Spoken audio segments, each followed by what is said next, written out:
ತೈಲ ದರದಲ್ಲಿ ದರ ಸ್ಫೋಟ ಸಂಭವಿಸಿದೆ. 12% ಏರಿಕೆ ಆಗಿದೆ. ಪ್ರತಿ ಬ್ಯಾರೆಲ್ಗೆ $80 ಗಡಿಯನ್ನ ದಾಟಿರುವಂತದ್ದು.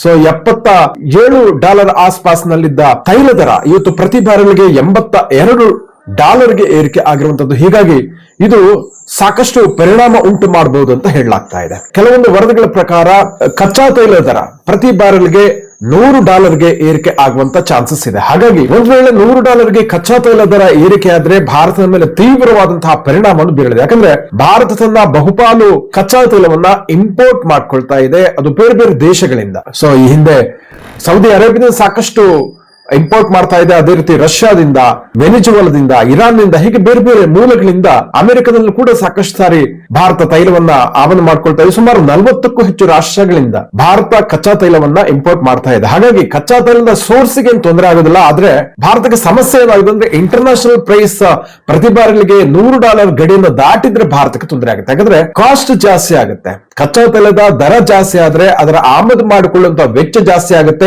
ಆವಾಗ ಏನಾಗುತ್ತೆ, ಭಾರತದ ಇಕಾನಮಿ ಮೇಲೆ ಪ್ರಭಾವ ಬೀರುತ್ತೆ.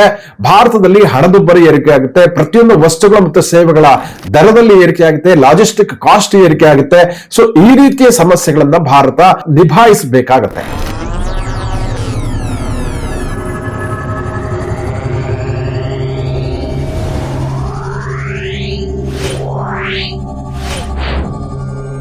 Yeah.